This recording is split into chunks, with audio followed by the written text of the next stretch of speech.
So you get one little setting wrong and you're hosed. Where did that saying come from? Hosed? Was that from that, wasn't there a movie about those Canadian guys who drank beer? They would call each other a hoser from the 80s.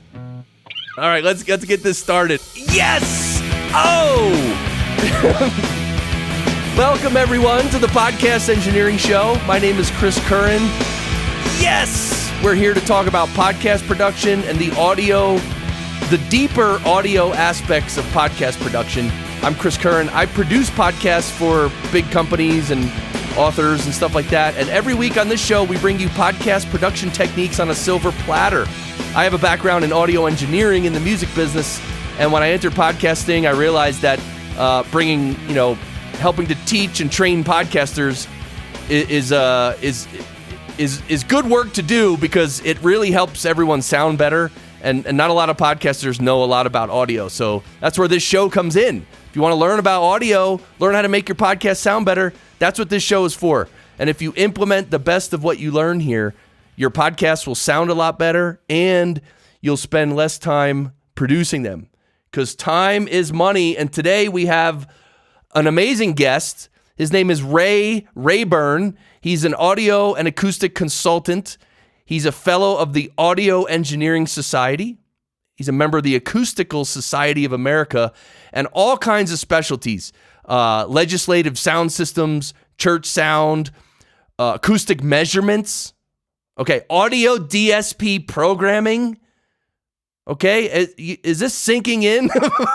This is some serious stuff here. And he's been a senior consultant for many established audio companies in the past. I'm going to link to all his resume and his articles, which we're going to talk about in this session. But Ray, welcome to the Podcast Engineering Show. Thank you so much. Yeah, glad you're here. We met online because one of my listeners actually said, "Oh, there's a guy named Rayburn, and you should have him on." And then I looked you up, and I saw this list of articles. You know when you have to, like, when there's a list of articles and then you have to scroll to see more articles? Like, that's how you know someone has written a lot. So you've actually written many articles over the last years, right? Yes, over 100 articles on various aspects of sound. Right. So let's get the overview of your career trajectory because I think that helps. Right now, I think you're living in Texas, right? Yes. Awesome. Yeah, I'm right up in Colorado Springs, and so give us literally the 30-second career overview of what you've done. Okay. I grew up in New York City, which of course is a really big recording-oriented city. Right. Lots of recording studios in New York City area. And the Audio Engineering Society is headquartered there. And one of the great things as a young man interested in this field was the monthly Audio Engineering Society meetings in New York City. I would go to those and hear great talks and meet all the top people in the field. And so that was just a tremendous boost in getting started.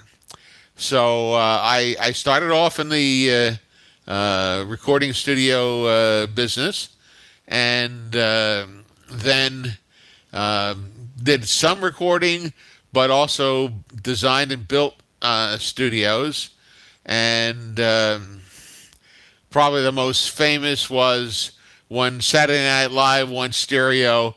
I designed the studio for that, Wow. the control room, should we say, for when they went stereo. And, when was that, by the way? That would have been in 84. Oh, wow. And, so wait a minute, before 1984, Saturday Night Live was broadcast in mono. Yes. Okay, keep going. And one of the funny things is they had a custom-made Neve console as their main broadcast console. And because the powers that be were so convinced that they'd never do stereo, the console was custom modified to take out all the pan pots. Oh, God. Oops. So, yes, oops. Oh, no. So, anyway, from there, I took a slight divergence and designed and built equipment for telecommunications for stockbrokers. And they have some unique needs for communication between their offices worldwide. So I did that for some years, then got into the consulting world full time, and my big famous project there was the U.S. Senate chamber in, let's see, I guess this would have been 92, designed the world's first all-digital sound system. By that I mean digital from the microphone to the loudspeakers for the U.S. Senate chamber.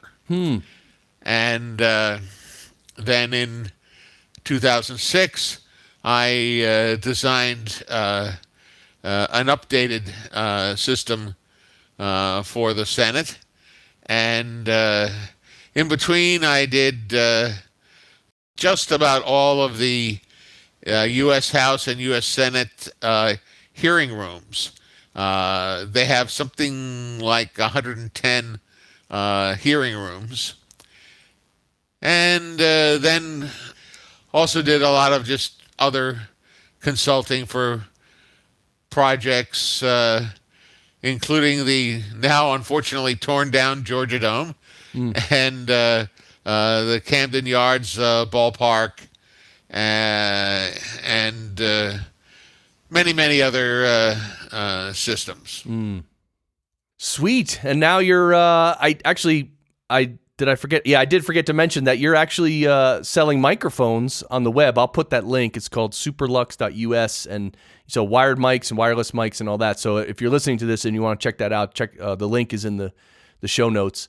So did you say that in the U.S. Senate chamber in 1992 that was the first all-digital sound system in the entire world?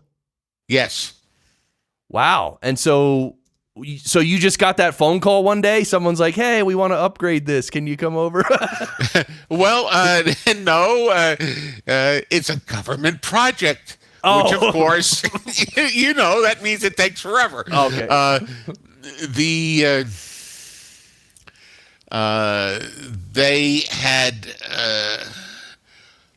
the people at the Senate recording studio, they have their own recording studio, were mostly broadcast types, and they found a firm that they thought would be good to design a new sound system for them. And so they ran it up the flagpole, and it got shot down by the powers that be because the firm was in Canada instead of the U.S.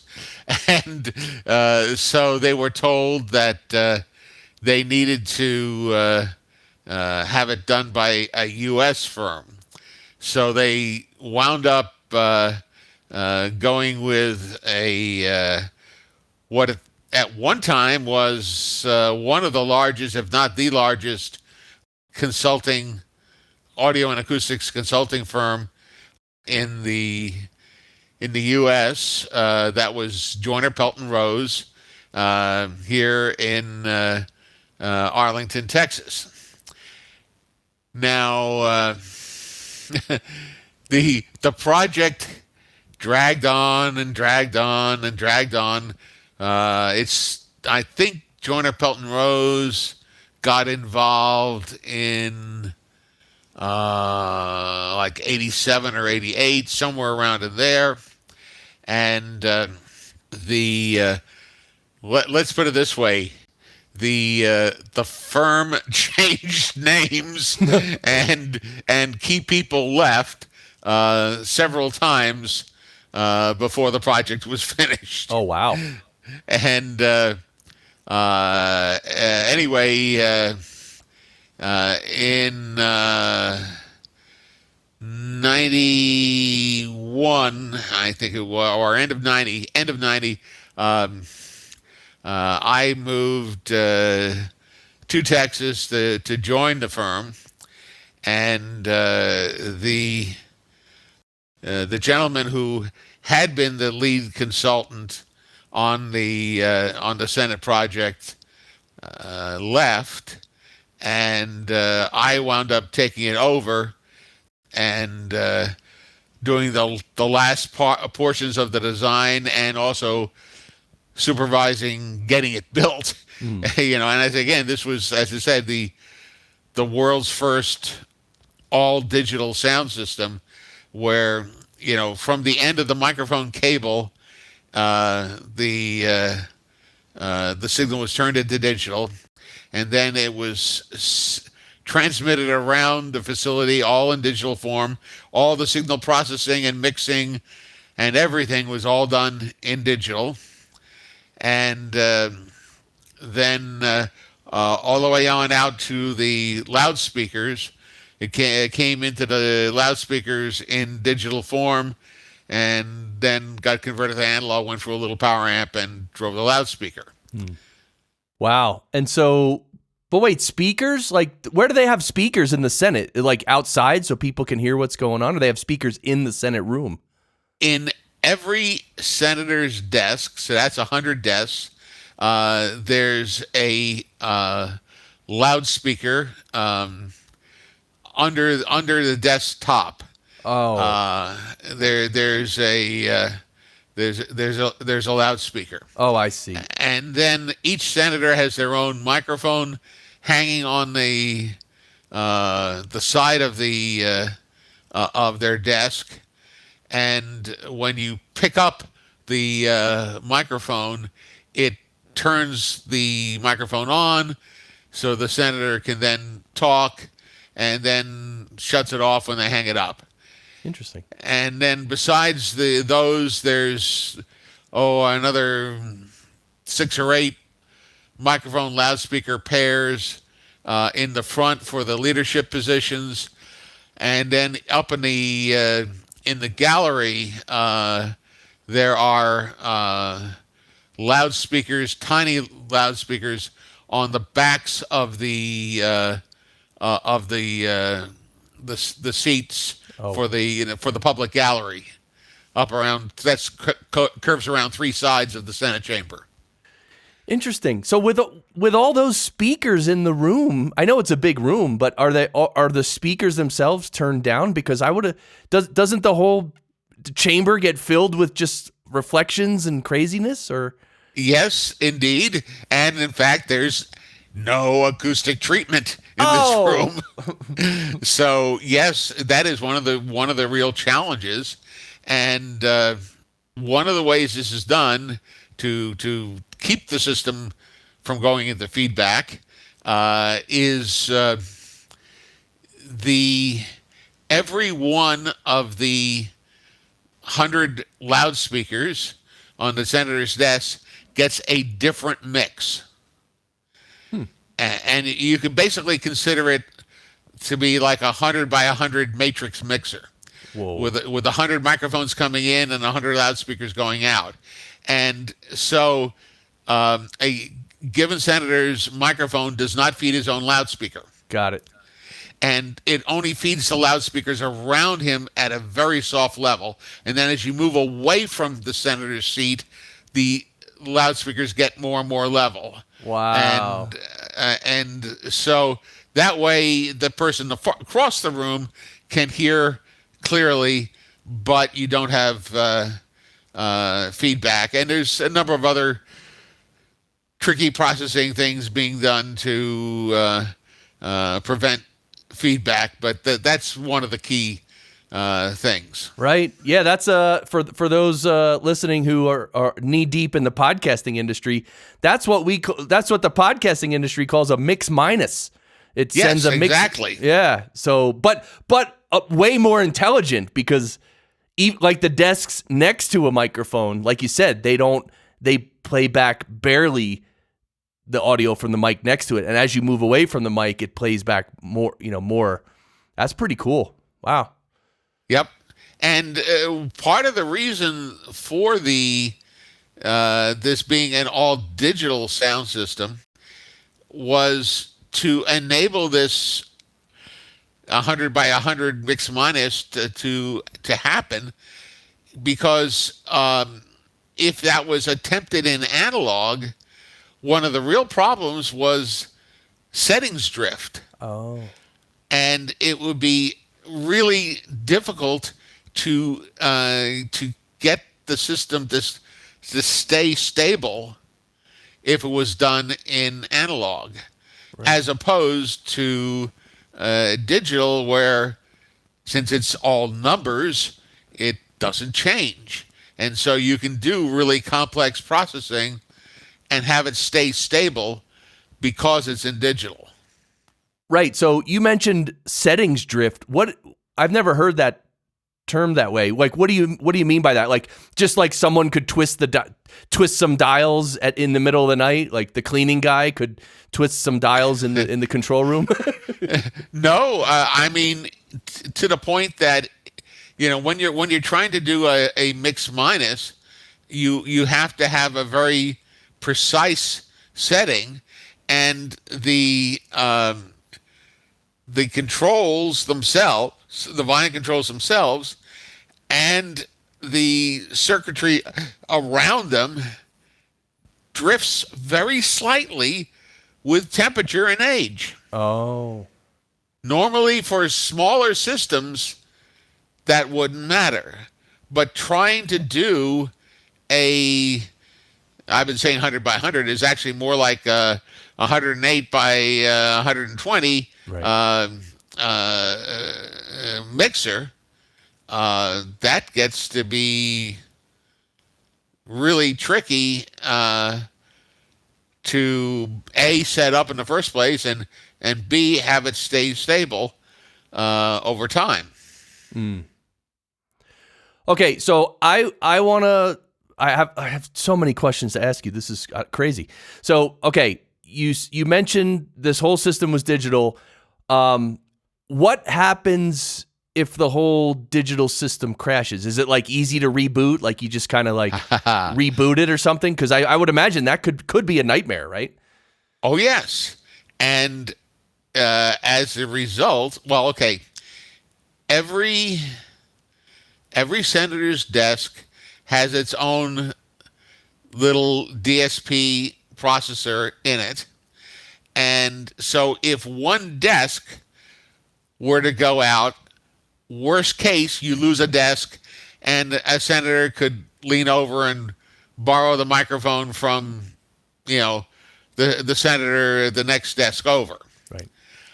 But the main central processor, where all the this mix minus processing was done, that's a single point of failure. So there are actually two central processing systems, and that get the signal from all the microphones. Both of them get all the signals at the same time.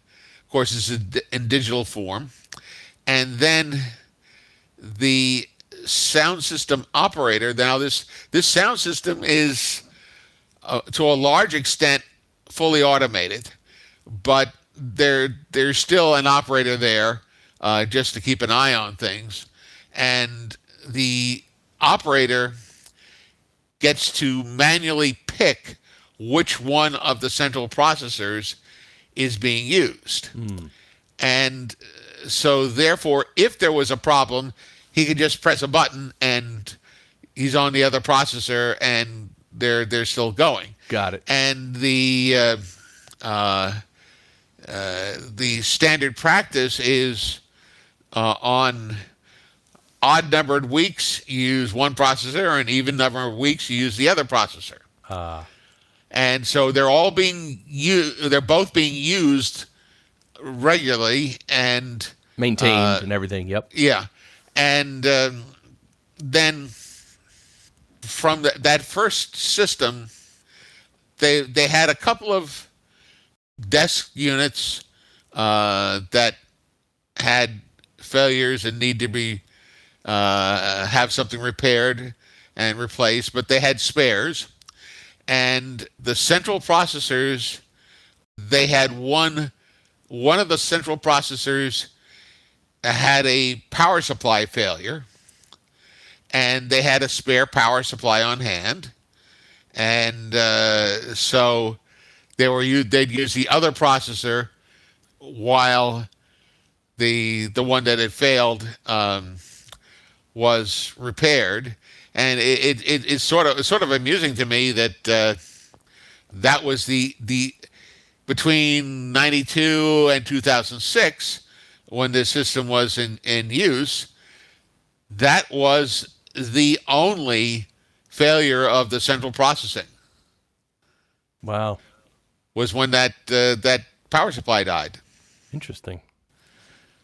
Which was a standard computer power supply. Oh, really? Okay. So makes sense. Okay, and then when we talked about settings drift, you said it because of temperature and age. So this applies to, I'm assuming this applies to all audio equipment equally, or yes. At least it applies to all audio equipment, including the equipment that I own, that you own, that all the podcasters listening own. So like what it, like temperature and age, like how does a piece of gear go bad over time, and how does temperature figure into that? It's not necessarily an issue of it going bad. It's just that the values of the components tend to drift slightly. Got it. And for most applications, the amount of drift doesn't matter. Right. It only mattered in this case because it was such a huge and complex mix minus that everything had to be in such precise balance. Right. Yeah. Okay. All right. So let's talk about. I want to ask you, I kind of want to ask you what your advice would be to new podcasters, but I know that's a little broad. So let me narrow it down. So here's the thing. I mean, a lot of people get into podcasting. They literally know zero about audio, and that's fine. It's great. It's like same thing with blogging. Like who knows how to make a website? Like most bloggers don't, right? So it's fine. But with audio, if you don't know anything, it's real easy to screw it up. And so then you're going to sound bad, and then you don't know why you sound bad, and then it's frustrating, right? It can be frustrating. So I'm one of the people in the podcasting industry who's trying to teach the world how to have good audio and how to point their Blue Yeti microphone in the proper direction, stuff like that. But, what would you say, from your background, what would you say to people who are just getting into audio, knowing that audio quality is hugely important? How would you, if it was your next door neighbor and they said, hey, what do I do? Or what should I be aware of? What would you say? Well, you got to start with the source, which is sound in a room. And in this case, mostly voices we're talking about. Right. And so the room sound can be a mix of noise and other undesirable things, and also of echoes and reflections of the sound, reverberation. And so for the clearest possible speech, you want to try to minimize the amount of the room that winds up in your podcast. You'd like to get as clean and clear a recording as you can. And the first step is get the microphone close to your mouth. Hey! Yeah, I mean, because the closer you are, the louder you are relative to everything you don't want to pick up. Right. So now obviously there's different quality microphones and all sorts of things you can get into, but the first thing is to get the microphone close. The second thing is when we speak, we breathe out, and that puff of air from our mouths, if that hits the microphone, it tends to make noises.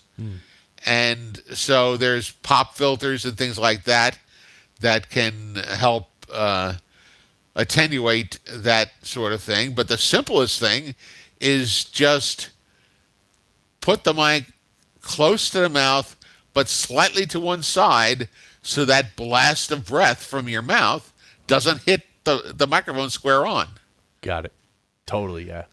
So that's it's once you get a good pickup of your voice or the person you're interviewing's voice, then you're 90% of the way there. Right, yeah, because then it's just capturing that. Like, it's if you make sure that the audio is good, then capturing it's easy. I mean, any app or program can capture the audio. Yep.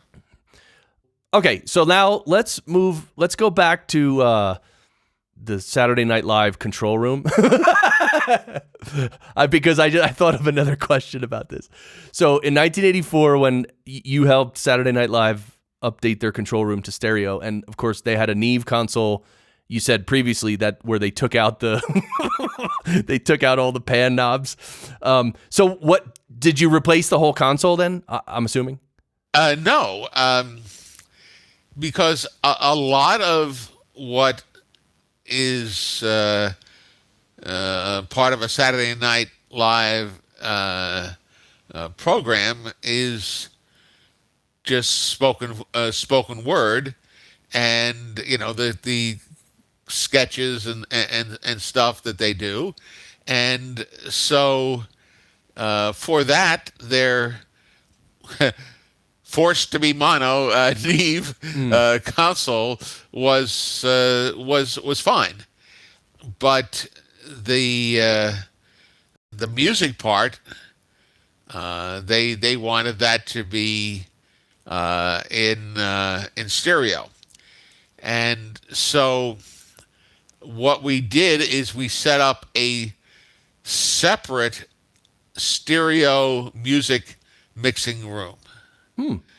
And the first thing was to find a location, find an available room near the studio where Saturday Night Live was filmed, which the mixing could be done, and then set that up with a stereo output console, right, which would then feed the main broadcast console. It would feed two lines for left and right, right, to the main broadcast console. And the other thing which they again wanted to update was the console for mixing the monitors for the bands that would play. And so there were sort of two parallel projects. One was to design and build a four-way microphone splitting system for them that would take the microphones in and produce isolated outputs for the broadcast console, for the music mixing console, for the monitor mixing console, and for the sound reinforcement console that drove the loudspeakers for the for the audience, for the live audience. And the second part of the project was finding a suitable room to do the music mixing in, and doing the acoustics of that room, and then getting a mixing console installed in that and wired. And I got the contracts to do those two projects, the microphone splitting and the design of the stereo console, 2 weeks before air. Oh boy. Hey, yes. Now. and it got done. Oh, wow. Good for you. So physically, I didn't get much sleep in those 2 weeks, but. So how far away was the stereo console for the music? Was it in the same building, or is it like? Oh, yes. Yeah. Okay. Yeah, it was in the same building, but the first room, which they wanted to use, was unfortunately right next to one of the main power distribution rooms for the building, and the magnetic fields from those power lines just put such a hum into things that we said, no, you don't want to use this room. And so we had to find another room which was less ideal in terms of location and size, but at least was right, and not just the other side of a wall from Mongo Power. Oh man. Yeah. So wow, that's tremendous. And you mentioned that, well, back then the band on the stage needed their own monitor mix, and they need to have speakers pointed at them, blasting their own instruments back at them. And of course, nowadays that's a thing of the past, right? Because everyone has the in-ear monitoring, right? Well, I would say most have gone to in-ear monitors, but yes. Yeah, which actually, so yeah, I don't know much about that, but all right. So you have all these articles, and again, in the show notes, I'm going to link to this whole page of your articles. But one of your articles is about speech intelligibility. And, what happens in podcasting a lot of times is the host of the podcast, they have a decent microphone and they have a decent room to record in. But unfortunately, I would say at least 50% of their guests don't have anything. And so they end up using their earbuds, or they end up having to call in from their phone using Skype, and all these weird things happen because, the guest isn't prepared to they don't have a microphone and they're not set up for audio production, right? So a lot of times we get audio that is really not good. I mean, Skype audio is usually horrendous. And I mean, there's the clarity is just not there, and even phone call audio, like it doesn't capture well in the standard phone call audio. They don't capture frequencies above 3,000 hertz, and now they have this HD phone call audio, which goes up to maybe I think 7 or 11 kilohertz or something. But anyway, intelligibility is a big part of this. So, what can you say about speech intelligibility for podcasting?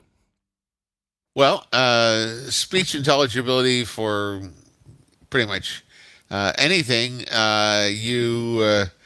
The two big things that destroy speech intelligibility are background noise and reverberations or reflections of the sound.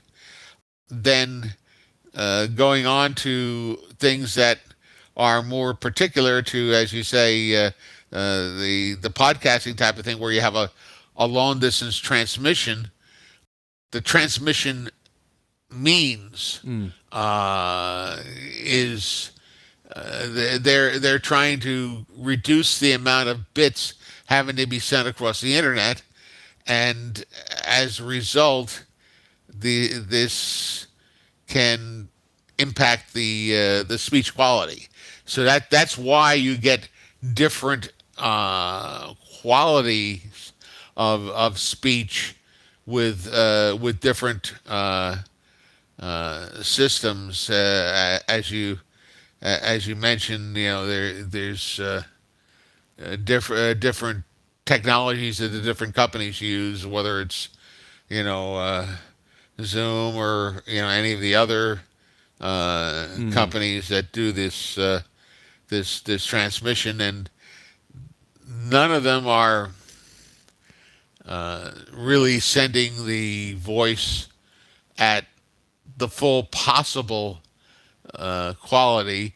You can have things that different transmission schemes have different ways that they reduce the amount of bits needed to be sent, and therefore have different sound qualities that they produce. Right.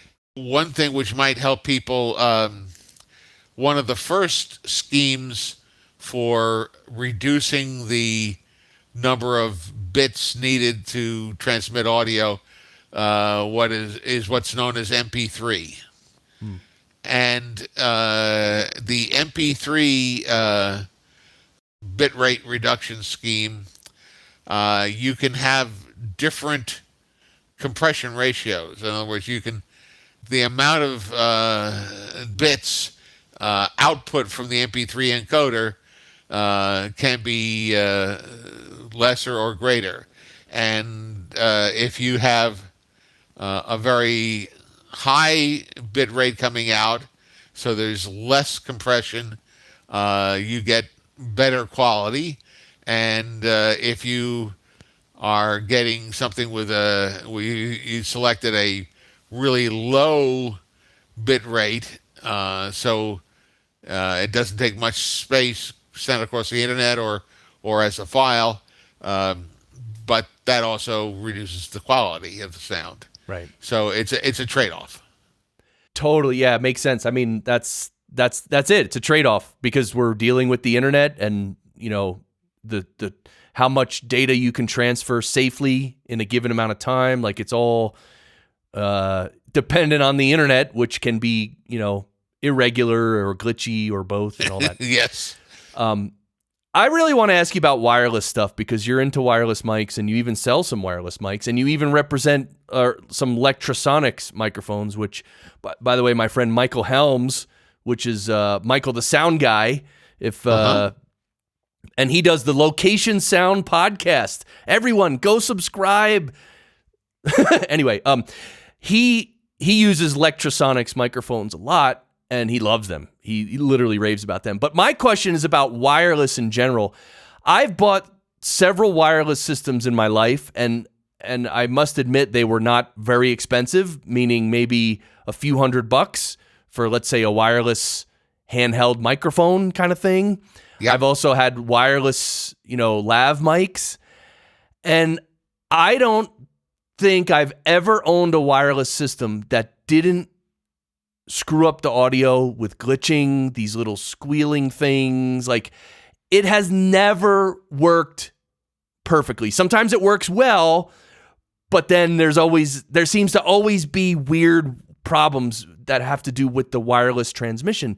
And I'm like, well, don't they make wireless systems that actually work? And I'm assuming the answer is, well, yeah, if you spend like $5,000, you can get a great one. Is that the case, Ray? Yes, that is largely the case. Okay. As people tend to think that a wireless microphone is just like any other microphone. It's not. A wireless microphone consists of three parts. There's the actual microphone itself, which is the same as a wired microphone. There is a battery-powered transmitter, and it has to be battery-powered because you don't want to drag a cord, obviously. And but as a result, there's very limited amount of power available for that transmitter. And then you have to have a really good receiver. And, most people are happy in a wired microphone, or many people, let's say, are happy with something on the order of an SM58. It's a very, very popular wired handheld microphone, and it costs about $100. Now, I tell people, okay, if that wired microphone costs $100, what makes you think you can get a wireless microphone that'll cost $100 and have anywhere near the same quality? Well, you can't, and because you have to have the wired mic plus the transmitter plus the receiver. Right. And some of the least expensive, what I would call usable wireless microphones are in the MyPro ACT3B family, and they're going to run you just slightly under $300 for a channel, which is the microphone, the transmitter, receiver as a set, and right. That's okay. It's not necessarily something super great, but at least it won't embarrass you too badly. Got it. On the other hand, you have systems like from Lectrosonics or the really high-end models from Shure and Sennheiser, which, as you say, are in the $3,000 to $5,000 a channel range, and they're built a lot more ruggedly. They provide better quality, but a lot of it for people who are professionals and using the wireless mics for motion picture work or for gathering news, are going to be using Lectrosonics because it is just so much more reliable and to some degree better sounding. But the biggest difference is the reliability. And I tell people, hey, you can spend $25 on a microphone cable, or you can spend $5,000 on a wireless. Which one do you want to do? And there are cases where you really need that $5,000 wireless. Right. But in many cases, think about it. Do you really need that wireless? Exactly. So, all right, I have a few personal things I want. Well, questions I have personally. What I want, and I don't know if it exists, Ray, but you seem to be the guy who might know the answer. So my wife and I do local meetups, and it's called Pause Your Life, as in press the pause button. And it's all about just relaxing and meditating a little and taking a pause from life and just existing as a human being and then talking about deeper spiritual topics. Has nothing to do with religion. Anyway, we have these awesome conversations, and they're private. It's a private meetup, right? But I end up, when I'm in these meetups, sometimes I will say things, and then after the meeting, I'll be like, wow, I wish I would have recorded that because, maybe I went on like a 2 or 3 minute answer to a question that was really good, but of course it's gone. I know the gist of my answer, but I don't have it recorded. And I always wanted almost like a hidden microphone on myself. And it's not to record other people. I just want to record myself, but I don't want other people to know that I'm recording myself because then they're going to think I'm recording them. Gotcha.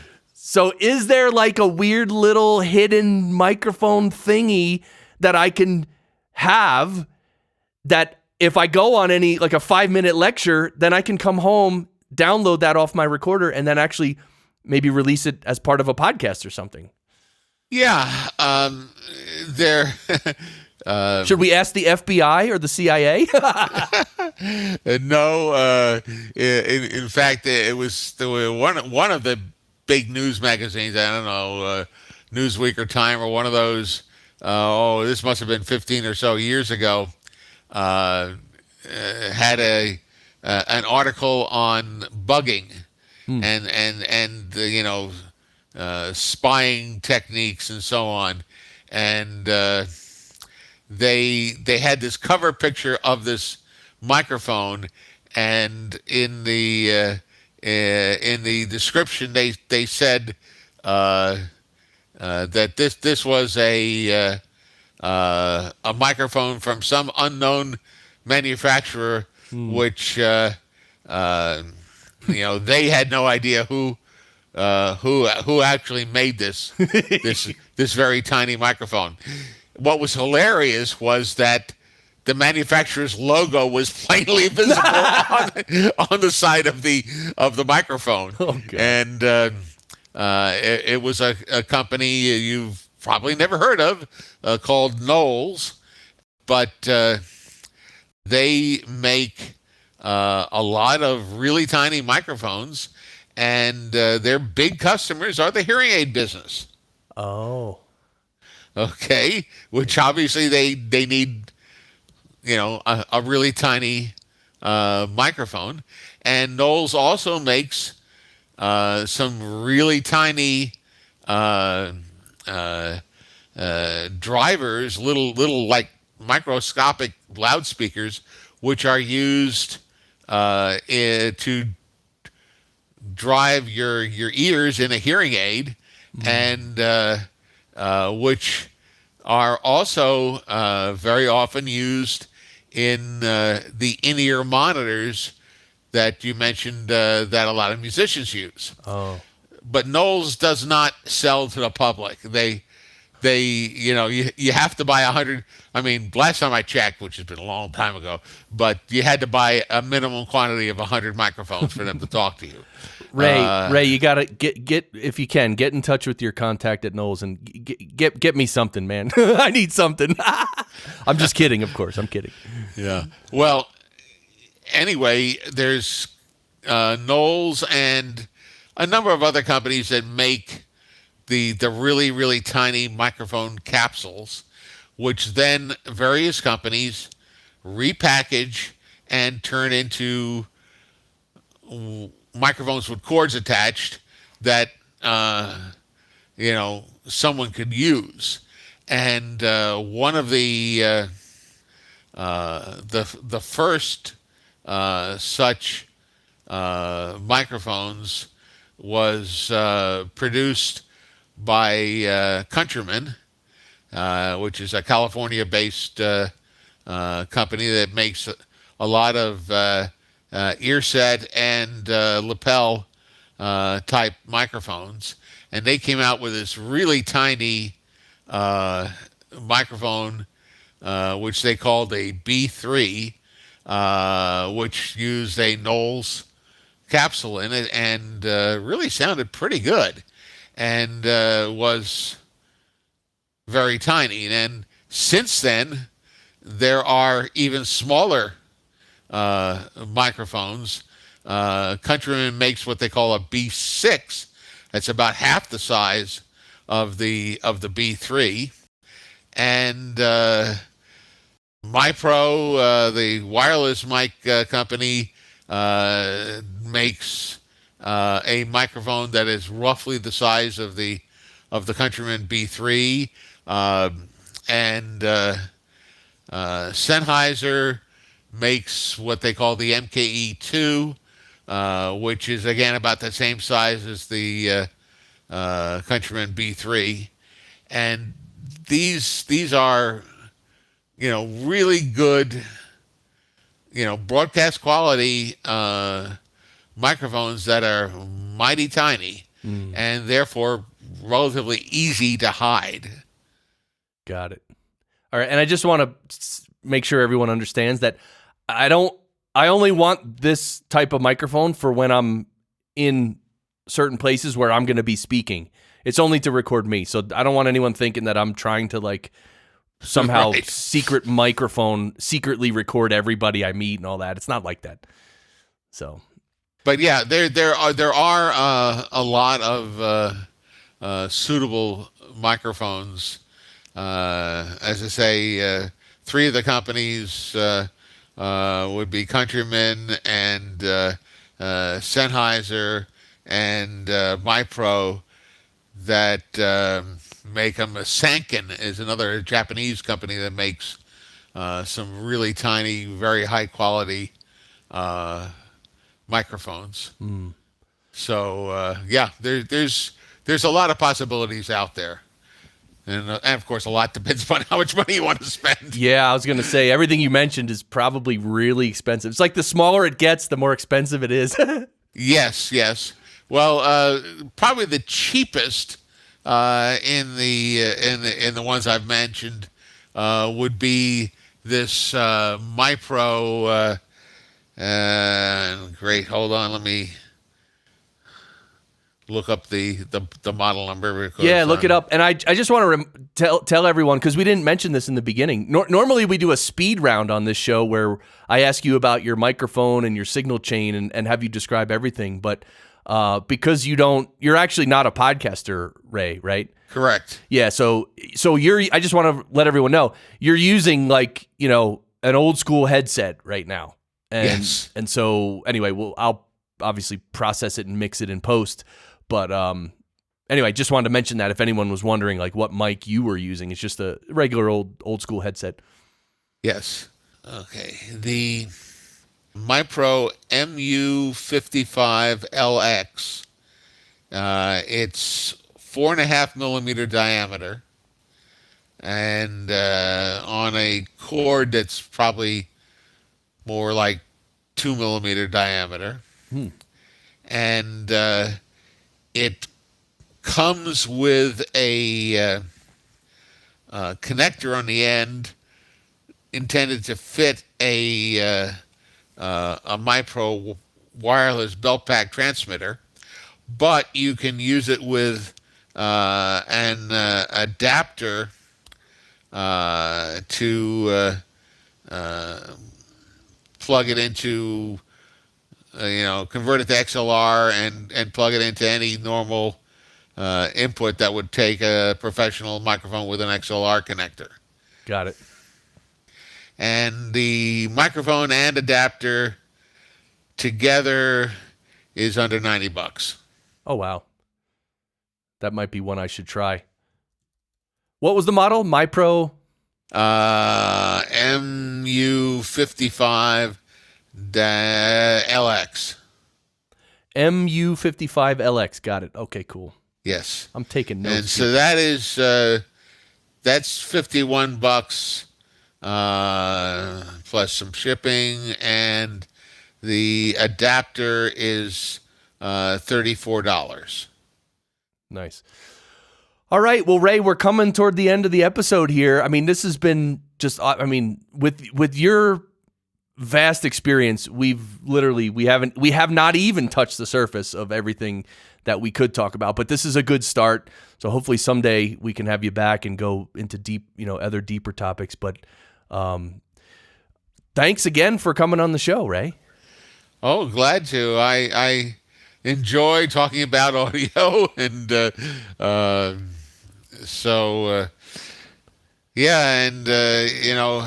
I got to where I am and through the mentoring of lots of really great folk who've taught me down through the years, and so I try to pass it on as much as I can. Right. That's awesome, man. Well, the last thing we do on this show, and by the way, all the links to Ray's bio and resume and articles, everything, and the store All the links are in the description. Ray, at the very end, what we do is we all yell, sound great, and we try to distort our microphones. So, sound great. We'll both yell when I'm ready. Are you okay with that? Sure. All right. Well, let's do it. Here we go. Let's go. Sound great!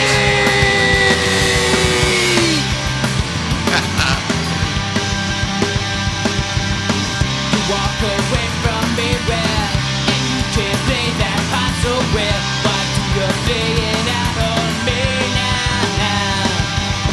You're like to lose control where it's quite a feeling, isn't it? They're floating, drifting down now. You tell me that you found something better. How should I respond to that? It's a lie. I don't wanna hear it.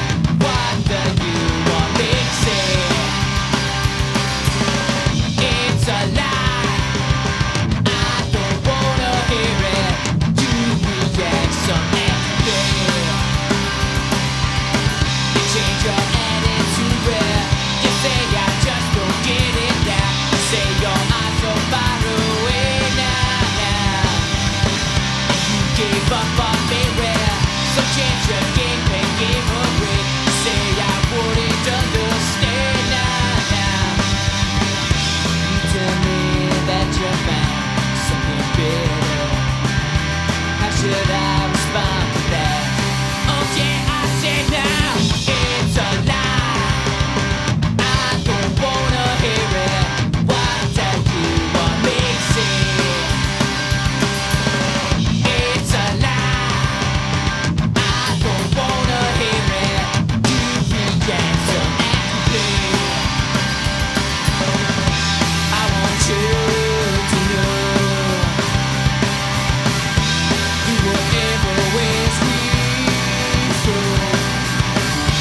I've gone over all we've been through. Doesn't seem that long a time now. Things we did still hold their meaning. It doesn't mean it's still the same. You're pushing me away. You work your theories now where you're getting worked up on you now. You work your way around somehow now. Yes, it hurts me now where that you don't talk to me now. Now that these worlds have split apart now. You tell me that you found something better. How should I respond to that? Oh yeah!